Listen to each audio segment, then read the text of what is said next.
Jared Leto, I think, is the greatest actor of all time. Thoughts? Interesting. Well, Okay, so I guess here's my question to you, because I know that's not a serious stance. But do you think that Jared Leto is a franchise killer? How many franchises has he killed? People say that he killed like the Sony like Mm. Morbius type of thing, The Morbiverse. the Morbiverse, if you will. And then now Tron. What were the other? Oh, He was in the Suicide Squad. Suicide as well. Squad. Yeah. So those are the big three, I think. Yeah. Yeah, the name is fitting for They- the movie because they- it sunk the DCU So in some ways. Jared Leto is a Oscar-winning actor. I want to point out he won Best Supporting Actor for Dallas Buyers Club.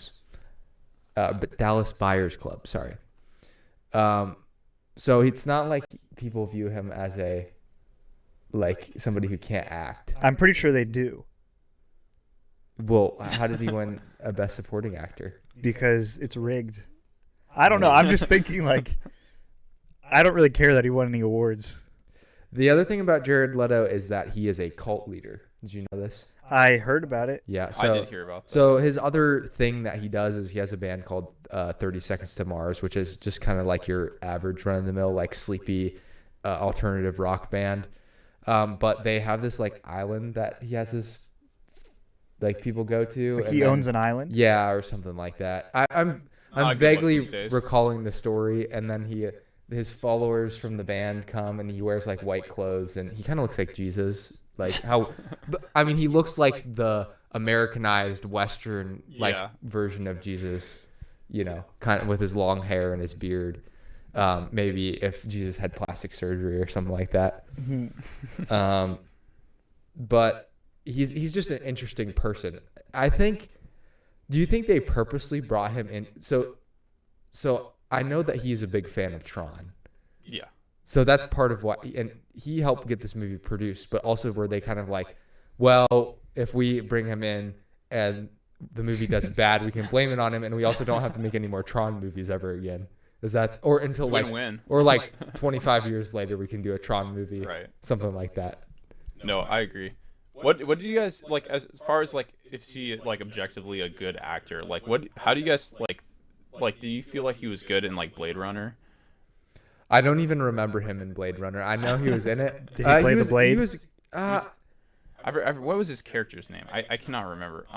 But he was the guy in charge of that one corporation. Yeah, he was okay. He does good in supporting roles. I think it's like he can be that like kind of weird figure on the side pretty well. Requiem for a Dream is his best performance that I've seen him in.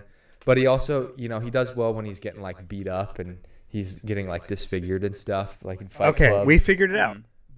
The way to make a good movie with Jared Leto is to beat him up and make him look disfigured. Yeah. Well, like in American Psycho too, because he was. Yeah, that's true. He gets killed in American Psycho. So that's the solution. We just needed him to get beat up in Tron Ares. By the way, that's what we're here for. Yeah. For it to be a good movie. We have our resident Tron person here. Our dear friend, one of our bests, is David Kiener. Yeah, one of our loyal fans, but not just a fan, a founding member of the Movie Vault, Yes. whose basement it would not have been possible without or with. If you however didn't say lock that. us in your basement, What was that? if you didn't lock us in your basement with a black yeah. phone, we would have never made the Movie Vault. Oh yeah. Yep. What do you think? times. We had you on for the Tron, the original Tron, and then we never did Legacy. No, I've But- never watched Legacy or It's- this movie Legacy is by far the best one. because I've Yeah. heard like it's just like the graphic or the cinematography is really good and it has a great score. Yeah. It's like the only movie with a good story too. Let's get into Tron Ares. What do you think? Well, I would say like as a Tron fan, I would say that it's not a great movie. As like a just like general movie watcher, I would say it's not a bad movie, but it's definitely not a good movie either. It's kind of just like run of the mill, Disney threw it out there type of movie. I thought that the soundtrack was good. I thought that I thought that the story was a little bland. I thought the acting definitely could have been better. Actually, I think that was kind of one of the main problems I feel like about Ares is just like I just didn't care about anything that was happening on the screen. And it's hard to make anyone care when you're bringing back, I think, like a total of one character from, they and not like, I guess, trying to avoid as many spoilers as possible, but like you don't have to. Okay, do I not have well to? Spoiler warning now. Okay, spoiler warning now. Where they brought back Jeff Bridges' character. By the way, that's also been in the trailers. Well, yes. That's crazy. Well, yeah. I know. Well, I guess what happened is that they were making that a surprise, and then it got leaked out so bad that they just like give up. But he wasn't as himself though. He was as like, I think, like a program representative of him, which doesn't exactly make sense because they returned to the what was it, 84 that the first one came out? Yeah, 84, whatever, 85. the 1984 83 grid, whatever it was. But they encountered 82. like 82, okay, 1 year. But they returned to that grid, right? And so they have the old version of of Flynn, but although I'm not exactly sure in what situation they would have that old version of Flynn, since the legacy Flynn ended up wrapped around Sam Flynn's neck on that data chip or whatever. But yeah, no, I thought it was kind of just as far as just like a movie critic standpoint, I would just say it's kind of just run of the mill. Nothing like that interesting about it. Yeah. There was nothing that interesting about it, and that's what's hard for me to grasp on.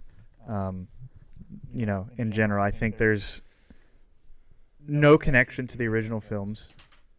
Even like you said, even like getting Jeff Bridges back, paying him the amount of money to get that 90-year-old geezer in the film, like, and yet not using him as his original character, right? Yeah. Like, what a wasted opportunity. Right.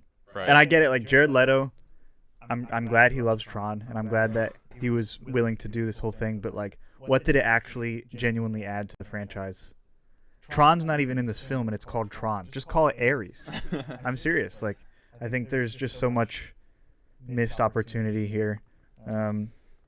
First, like, they could have continued the storyline, like the true main storyline with Tron. Tron he falls into water in the bottom of that second simulation computer in Legacy, and we don't know what happens to him. Why was that not followed up on? If you're getting Jeff Bridges back, make him be something related to that. I'm just thinking, like, why we can use CGI to bring back anybody, unless they didn't have the rights for him. I don't know. Right, yeah. And I think I heard too that the guy that plays Alan was like out after the whole like production mess after Legacy. So he was always out. So they didn't even have like the opportunity to bring back Tron as a character, as far as we're gonna show what the original sense of Tron was. And so, but yeah, that was my biggest question of watching that movie, is like, okay, so what is this movie exactly if it's not Tron? And it kind of just was certain elements. I said to you guys earlier, I felt like it was a fan film or something like that, because it's like one of those things. Yeah, because it's like one of those things where they're like, well, we don't have any of the original actors because we can't actually get them, so we're just gonna like put together some story and like have it loosely related, and we'll like bring in some some elements, like, oh, we brought back the recognizer drones or whatever. So I didn't recognize it. Truly.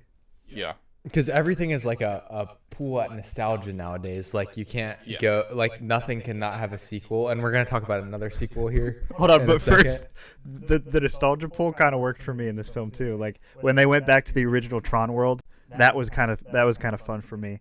I like that. And that was like my favorite part of the film. So it's like, that seems to be the only thing that works, because and they're cheating because we're genetically predisposed as mammals to love nostalgia because of our inclinations to it's natural suckling from the mother. If you like us. Wait, what? Suckling from the mother, that's like what nostalgia is essentially. It's like the yearning for that nurturing from younger times, I guess. But no, also, like, what do you guess? Well, if you like a story, you're gonna want to like be in the world more. I don't know that it's like a base biological. Always, it can be. I'm pretty sure it like all goes back to that though. Like we'll forward this to Zach's psychologist after this. Yeah. I'm sorry. We can have an outside I've been the vault one listening day to Soren Kierkegaard's Fear and Trembling, and he also goes back to the suckling of the mother a lot. So I guess you're right. That's where life goes back to. Yeah. The womb. Mm-hmm. What were you about to say? I'm sorry. My train of thought is totally off. After I said that, this is why like so many, I don't know that there was that many people out there begging for another Tron. I know there's like obviously there's like a fan base for this franchise. And like it's Ben O'Shea and David, and that's it.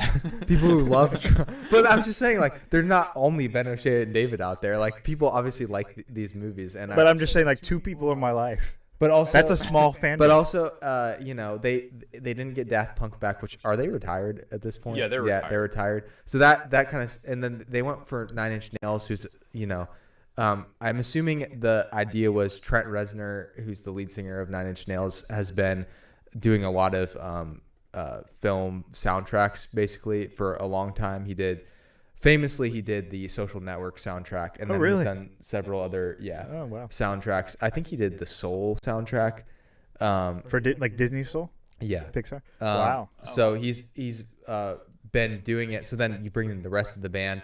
But Nine Inch Nails compared to Daft Punk is just like very strikingly different. Like Nine Inch Nails, at least when they first came out, were like a super industrial, like kind of edgy rock band.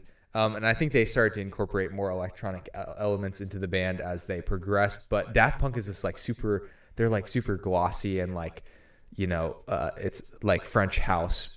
Like, but it's like so cool, and it's just like I feel like everything about Daft Punk fits what Tron is going for. So I don't know. What did you think? Like, did you think the soundtrack lived up to the expectations from what Daft Punk had done, or was it disappointing? I don't think it was quite disappointing, but it wasn't Daft Punk. That's the way I look at it. And I kind of went in with that expectation so that I wouldn't be disappointed. Because, admittingly, growing up, I love the Tron. I, bought the album. I love the Tron soundtrack. I always listened to it.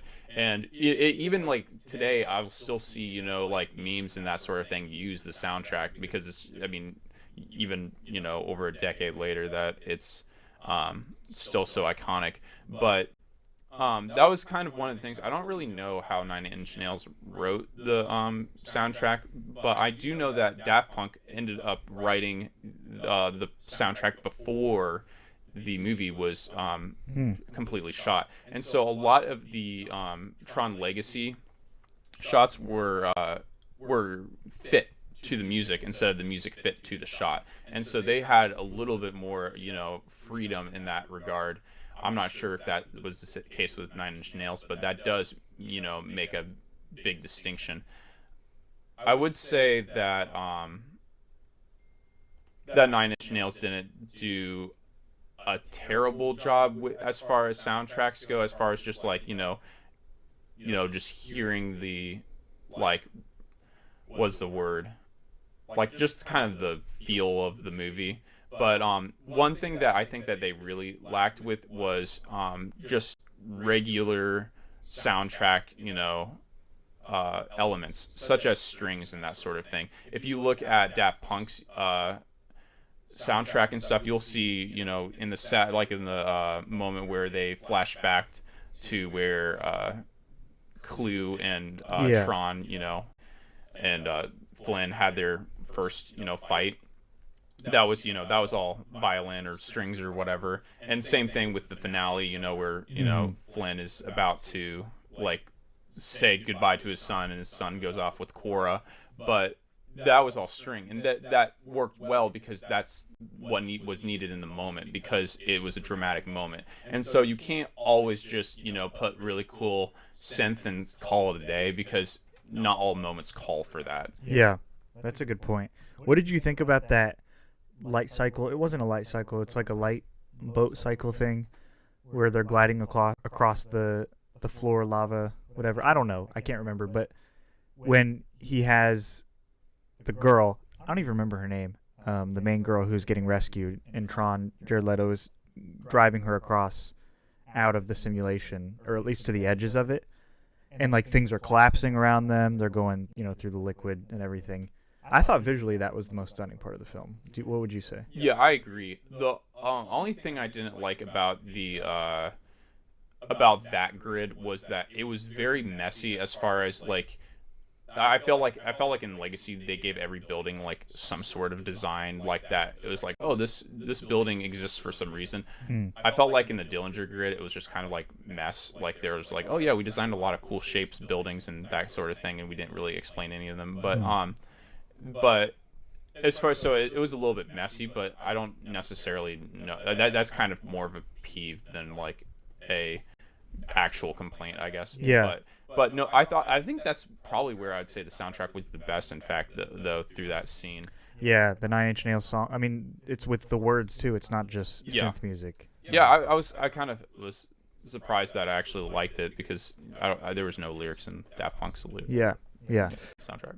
Do you? I think they probably were like, because of how successful Daft Punk soundtrack, they were like, instead of just having Trent Reznor do this, we have to get all of Nine Inch Nails, so that way we can like say Nine Inch Nails is doing the sound to like pull people in. They set the because bar they definitely high. Like promoted that in the trailer a lot. Oh, yeah. And I ended up watching this movie, which I'm a little disappointed about, just because I like to be a completionist and watch everything. But I also hadn't watched Legacy, and I didn't get around to it, and then we were out of town when this came out, so I know excuses, everyone. But and then after you guys sent your reviews, I was like, maybe I'll just pass on this one. No, it's really good. You got to see it. The best movie of the century. It's just sad because I'm going to ask the question. Is there a good Tron movie?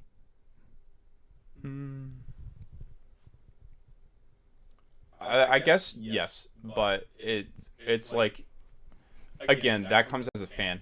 The story of Legacy still isn't good, even though it's much better. It's still not great. It's kind of predictable. Yeah.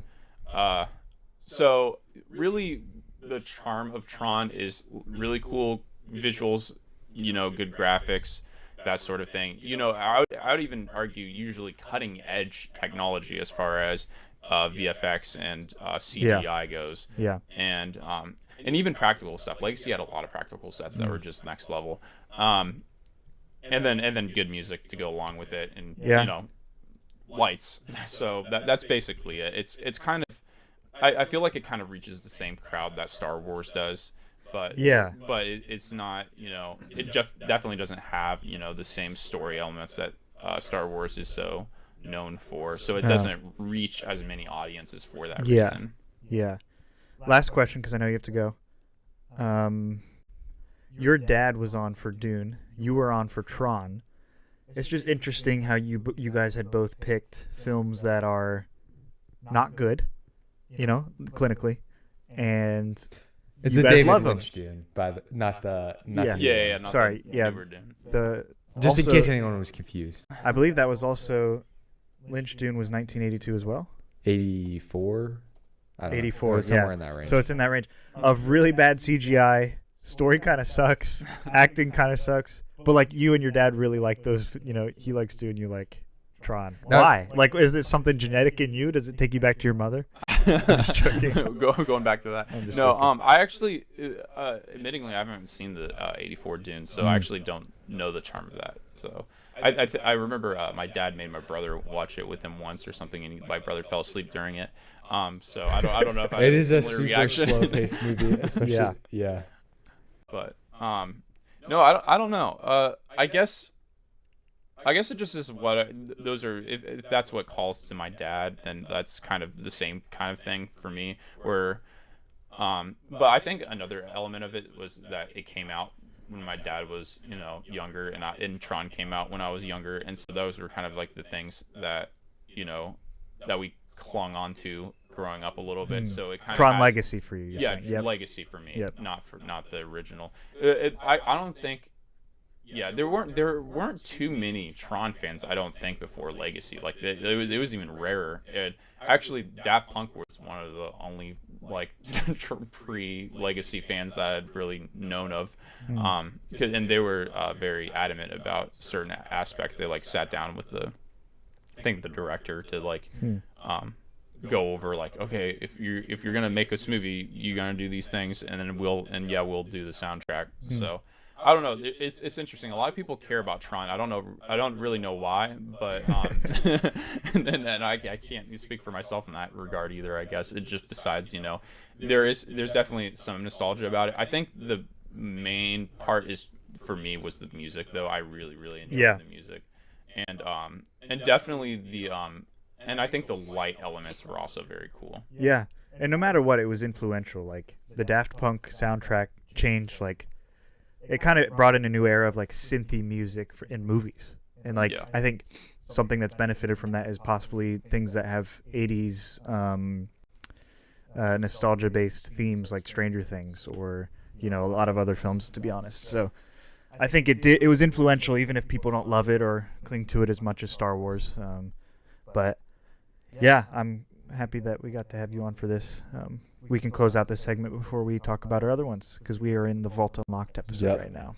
All right. So, yeah. Well, thanks for coming, David. Have a good time. Oh, wait, never mind. I thought it paused. Have a good time, whatever you're volunteering or whatever, doing something charitable. Something like that, Yeah. Computer. How's Emma? Charity. Emma's doing...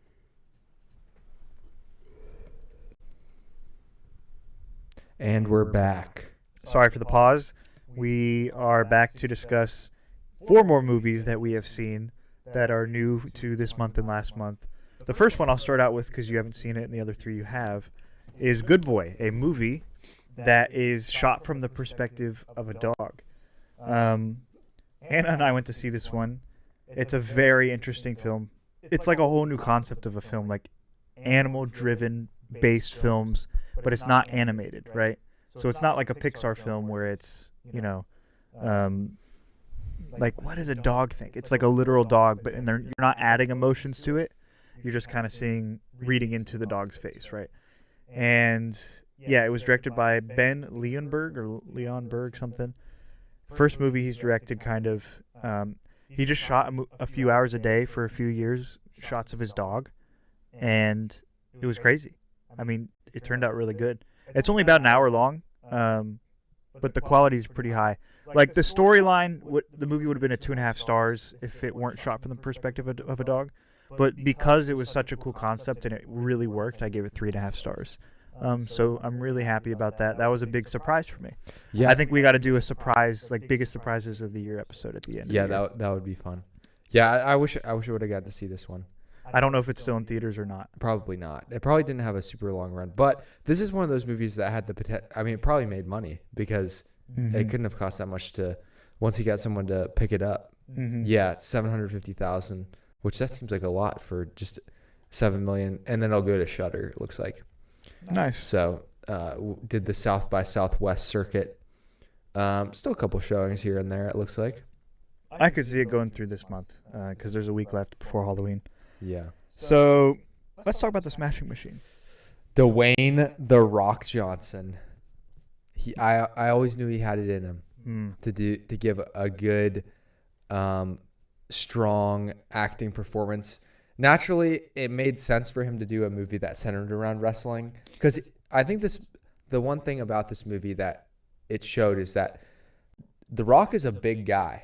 Like, so for him to be in just like he's the dad in a drama, or he's like, would be a little like disorienting. No, because you just forget about how massive of a guy he is. He's not a Disney Channel dad sitcom, he's like, he's got to come in and kill someone. Yeah, you have to explain like why this guy is as big as he is. Yeah. Now this movie is maybe a little bit different than you would expect. Yeah. Because it's not exactly the stereotypical wrestling fighting movie. It has some of the beats. Yeah. But it's interesting because it's just like a moment in time for this guy who's based on a real guy named Mark Kerr, who is who's still alive and is featured at the end of the movie. Yeah, with the shopping cart. It's not necessarily showing like the best moments of his career. Actually, a lot of his like highest moments are kind of like glossed by in the beginning of the movie.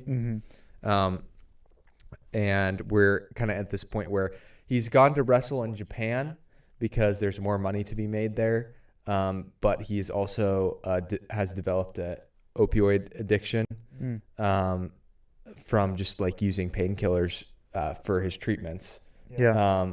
And he has sort of a tense relationship with Emily Blunt's character, who I'm forgetting what her name is, which is maybe sort of a problem with the movie. Dawn Staples. And it all centers around him, his relationship with Dawn, and his relationship with his closest friend, Mark Coleman, who is also a wrestler, which we kind of don't realize until like the second half of the movie. Yeah. Because he's also kind of Mark Kerr's trainer. Yep.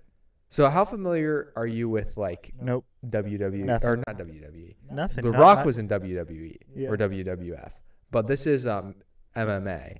MMA is now UFC.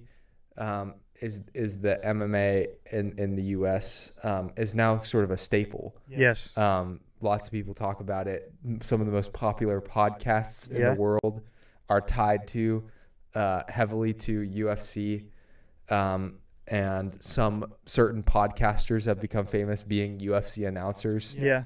But it wasn't always like that. In the 90s, it was kind of viewed as like too brutal of a sport. Yep. Couldn't be shown, wasn't like, it wasn't family friendly. I'm not saying it is now, but I'm saying this is what was highlighted about it. It was dangerous. But there wasn't.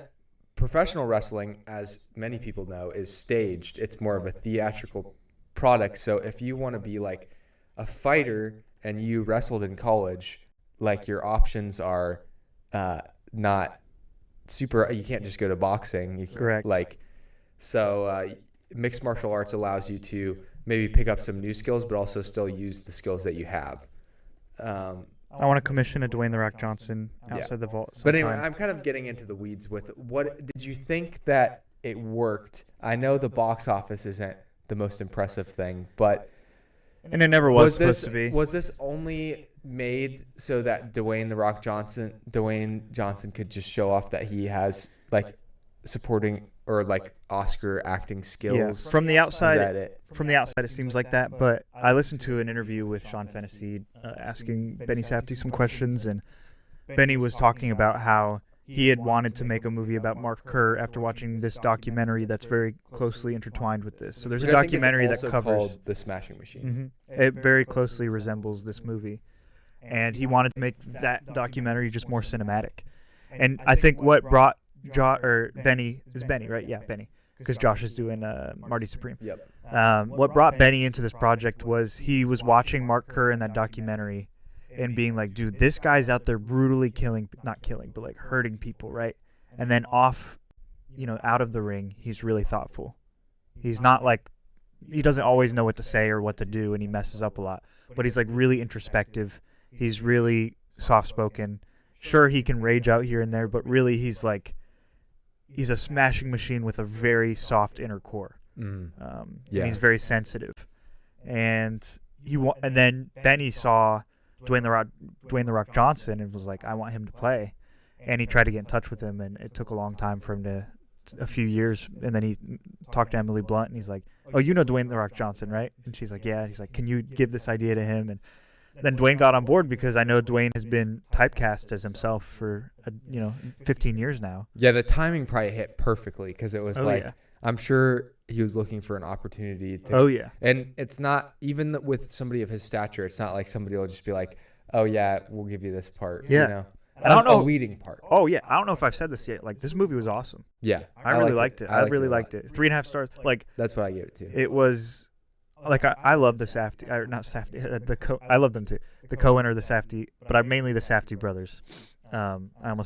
I thought I said the Coen brothers, but I had said it correctly the first time because I keep mixing them up because they're all brothers. And the Wachowski, I don't know. Maybe like they'll split up. It'll be like Joel and Benny and Ethan and Josh. And then they'll all do a movie together, and it's the Avengers. And then they'll be like directed by the Coen brothers and the Safdie, DC and Marvel, or like some crazy thing. Batman versus Captain America. I don't know. Yeah, that'd be crazy. I love the Safdie brothers. They have such a close, like, we love them. Like, there's a poster of Good Time behind us. That's the first movie we watched. That's them, right? Yep. I'm just making sure before I mix anything. Yes. No, you're absolutely correct. That's them. And to have this and Marty Supreme coming out this year is just an exciting time. Because even if they're not making a movie together, but it feels like they are kind of still, because it's like double the Safdie power now. Exactly. And I don't know if the Coens have been as successful apart. No, they have not. But again, this might be the Safdie brothers' first real success, because they just split recently, right? Yeah. And the thing with the Safdie brothers compared to the Coen brothers is the Coen brothers had like 20 almost maybe 30 years of making movies together. The Safdies have made they had short films, but they made 2 feature-length films together. What was the second one again? Uncut Gems. That's right. So, and that one kind of made waves with Adam Sandler's performance. So they're known to do this. They can take, and maybe that's why Dwayne Johnson signed on to the project, because he saw that what they did with Adam Sandler, and they were like, well, maybe they can do this with me. Even if Robert Pattinson with After Twilight. Yeah, true. They have helped actors kind of show another side of themselves, which is a good skill for a director to have, to be like, I see the talent that this person has, and I can figure out a way to utilize it differently than everyone else has already. Yeah. So yeah, I think it's cool, and I did like this movie, and I think there was a lot of ways that it was shot that oh my gosh, yeah, that was interesting compared to. There's tons of fight movies. I mean, you could watch so many. You know how we're doing the Sharktober this month? Yes. You could do a Boxtober. You stole one of mine, by the way. I was gonna watch that one. Well, I didn't know. It's okay. You could not have known. I agree, but when they're in the fight in the ring, there's jazz music playing. It's not. And I think it's kind of showing a different side to this violent type of lifestyle. Yeah, and then it shows him going home and living in not it's a decent sized house. It's not crazy big, but it's just in the suburbs, and living a life, and then being you have to train for this, and it shows the side of. I actually thought Ryan Bader's performance. Oh, great. As Mark Coleman, not Mark Kerr, was really good. And then I was looking up him, and he used to be a fighter in MMA, and he doesn't really have many acting credits. So I thought his performance went, which I don't know what this says about Emily Blunt or The Rock, but I was I thought his performance went toe to toe with them. Yes. So I was I could see this guy being in other movies. I don't know if he would fit in movies that aren't about fighting, but I saw people commenting on his performance too. Actually, I thought Emily Blunt was kind of the weakest part of the movie, but I don't know if it was her fault or just the way her character was written. She was annoying, and purposefully. And I think at the beginning of the film, you see her character, and you're like, man, Mark is a jerk to her. Yeah. And at the end, I was like, man, this girl is crazy. Yeah. So I do think you learn a little. Your expectations are subverted in so many ways. You think it's a fight movie, it's really a movie about this guy's life and his sensitivity, even though he's a fighter. And then Emily Blunt's character kind of is the victim, and then she kind of turns into the victimizer a lot of times. At the it's end. kind of shows how a lot of times conflict can be weaponized both ways. He seems like the one who, physically he has the power, and he's never abusive physically. There does have a few moments where he yells and breaks things, and it's intimidating, and which is not good, but it never escalates past that level. But I was expecting it to, though. Yeah. That's where it subverts my expectations. But she kind of is able to subvert in her own way. And this shows how a lot of times these relational conflicts and things are not as cut and dry as you would imagine, because people will always assume that he's the one who's putting her in danger. Mm-hmm. Meanwhile, she's threatening to kill herself and do these things if he won't comply, and she's somewhat controlling. And the movie kind of lets you wrestle with what you think about these two people, but really it just shows two people who are flawed and have problems and are like everyone else, really, and how people's flaws come out is different, but it humanizes them a lot. And I love it. Anyway, we got to move on. Unless you have any last thoughts. No, I don't. Good. That's it. So let's talk. Tell me a little bit about 28 Years Later, and even about 28 Days Later. I don't know anything about it. So I watched 28 Years Later because there's some people who wanted to watch it, and I was like, okay, fine. I haven't seen any of the other ones. Oh wow. But for the movie, from what I understand, they're pretty disconnected from each other. Oh. So Are they years disconnected? They don't really have shared characters necessarily, but they do have shared ideas. But I thought 28 Days Later was a pretty good movie. Years? 28 years later. Yep. See, they're all like, there's like 28 days later, 28 months later, 28 years later. They're all quarantined on this island after this zombie outbreak because they're infected. You'll learn about that in the first movie. And it's really a story about a father and a son and fighting zombies. And, I really did like the movie, but I thought there were some decisions made towards the end that were a little odd. But I think they'll be making another movie. So yeah, so the one that comes out next year or later this year maybe is The Bone Temple. Oh yeah, that's right. Yep. Yeah. So they definitely set up a new. I think it's maybe like kind of like a new trilogy. Yeah. Coming. So. Yeah, it's 28 days later, weeks later, and then this is yours. So I'll definitely there's probably no at some point go back and watch 28 Days Later and 28 Weeks Later because they're definitely probably worth watching. Interestingly, Danny Boyle directed the first one and the third one, but not the second one. But he'll do the fifth But one. he'll do the fifth one, but not. He's like, I'll do every other. Yeah, and Danny Boyle, of course, famous, known for Train Spotting and several movies, Slumdog Millionaire. He's a well-known director. But also, he was a producer on all of them. Yeah, so he's splitting his time.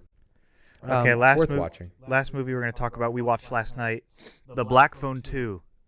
Man, I'm so happy that 2025 is a good movie year. Yes. Yeah. This one, so we talked about like sequels a lot of times seeming like they're useless. And yesterday you commented, you're like, this was useless, but I'm glad they made it. I know, I didn't say it was useless. I said they didn't need to make it. But No, they didn't. But it wasn't useless. And I think, Scott Derrickson was probably thinking, this movie or this franchise, I think the first movie was maybe more successful than they anticipated. Or much more. It was, you expect the movie to be successful, but it was beyond the success that they were expecting. So then you feel like you got to carry on the momentum. But they really did a good job of expanding the world. So the first movie is like very constrained into one room. Yeah. There's some other things that go on, but it's really the showdown between the Grabber and Finney in one room that makes the movie. So this movie is able to expand beyond the room, and it becomes and it expands the characters. So really, I thought that was a good way to do a sequel on that type of movie because it's like instead of having one central character and one villain, now you have three or really two central characters, and then you have like more side characters, and they're all facing the same villain, the Grabber. And it's a bigger stakes movie. It's a whole different setup. So like the first one's kind of like a prison escape almost, and the second one is like a ghost at a camp. A lot of people have been comparing it to Nightmare on Elm Street. Yes, which I think is a great callback, but also it's interesting how this movie is feels so much more like grounded, and like it feels like less of a cartoon. How Nightmare on Elm Street, like it's scary and like jump scares, Terry. but now we look back and they're like it's kind of cartoonish. It knows it a little bit, so it's like playing into that. This is not campy at all. This movie is not campy. It takes its villain very seriously.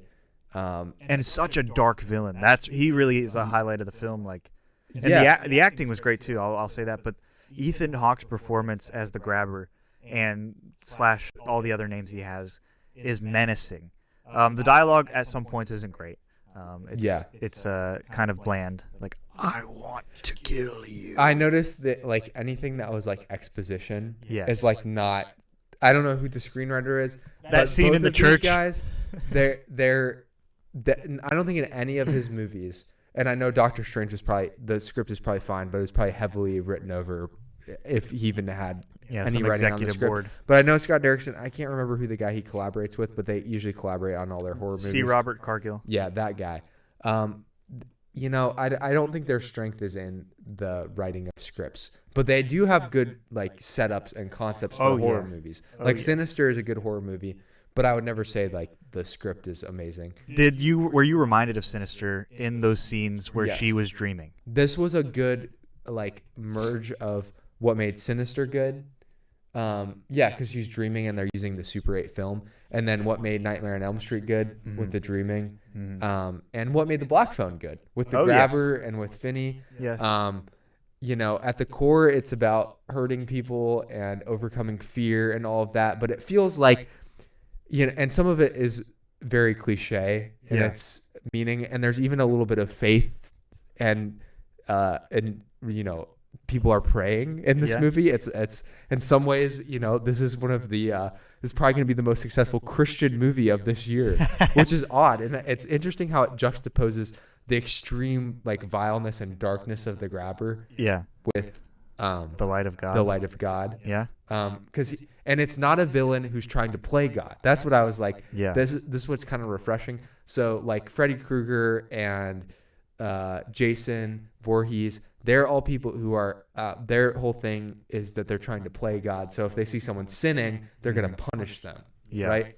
We see people sinning who are the main characters in this movie, but the grabber is not punishing them for their. He is just pure evil. And he wants revenge too. And he wants revenge. Yeah. Which is ironic because you're like, he killed all these kids and now he's mad about being killed. Right. You're like, does he not see the irony in that? But no, he does. He's so blinded by his evil that, and he has such a complex against God. And at one point he says God is not even here. I don't even know. Scripture. Yeah. He's not supposed to be a demon. He's not supposed to be. Well, this is what I was gonna say. I think the highlight of this film for me, beyond Mason Thames and Madeline McGraw's acting, which by the way was really good. Yeah. Ethan Hawke was able to take a character who was human in the first film and turn him into some crazy entity in this second film that's even more menacing than the first film. And in the first film, like, it's kind of grounded. You have some ghost kids calling him, right, and through the black phone, giving him hints. And in this film, you have your versions of those, 3 more ghost kids. But the grabber is really, really ground level in the first black phone, right? Yeah. And in this, it's like he is zombified. He is, you know, because he's a ghost. He has spiritual powers. He is like doing crazy, crazy things, and he's still equally menacing. So it's like for Ethan Hawke to change the character, and kind of he ups the ante. He makes it even more evil. It's kind of amazing, and just the setup of the film and the way that they have to solve it. It's like not very cheesy. Like, I will say, like you said, the exposition, like in the church scene when they just discover his whole plan just by thinking logically. I was like, they're making a few jumps there. Like, what if the kids need to be released? What if we need to find their bodies and then their souls can be released, and that's where the grabber gets his power? And I'm like, what evidence for that? Where was the evidence for that? And I did think, like, this is a movie you have to give yourself over to the movie logic, because you're like, wait, why are these like, so why did the souls need laid to rest? Like, why is this how this functions? Like, sure, but it doesn't matter. It doesn't matter because it's a movie, so they get to make the rules. And yes, I think, you know, people are going to be upset. I'm guessing a lot of the reviews that are negative are going to be kind of what we're saying. They're going to be like thinking about the plot too deeply, but the plot allows for the grabber to be such a menacing, evil character, and for the showdown to happen at the end. So, you know, I think that it's worth it. I'm not sure that there was like a better way to do it. And I also would say that I'm like, in some ways, I like this kind of, like, after watching so many movies, like you can watch so many Friday the 13th, so many Nightmare on Elm Streets. Like, this is like playing homages to those movies, but it's not, the style and like the way it like comes across is not like those movies at all. Like, and it sort of elevates them. Yeah. Which, and that's not to say that those movies are bad and there's not like a place to watch them, but it's kind of nice to have this like version of it too. Yes. Yeah, it kind of carved its own little niche.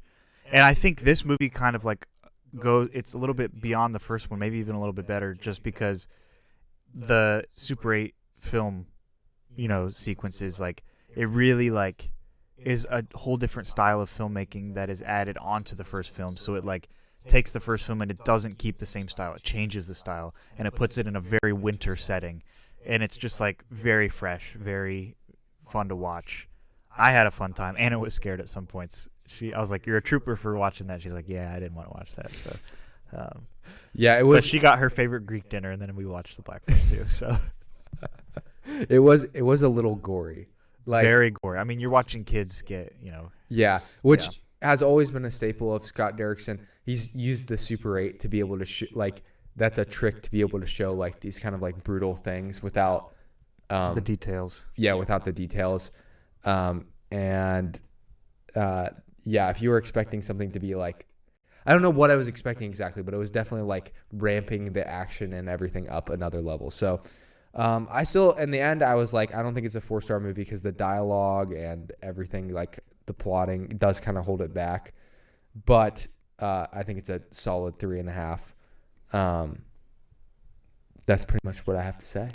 Well, with that, thanks for coming and tuning in to the Vault Unlocked. And next month we'll have hopefully another great selection of films. Yeah, Begonia coming up. Big ones coming out. Probably seeing Roofman tonight. Begonia, Frankenstein. Yeah. We'll see how many of these we get to and see, and whether any surprise us. Yep.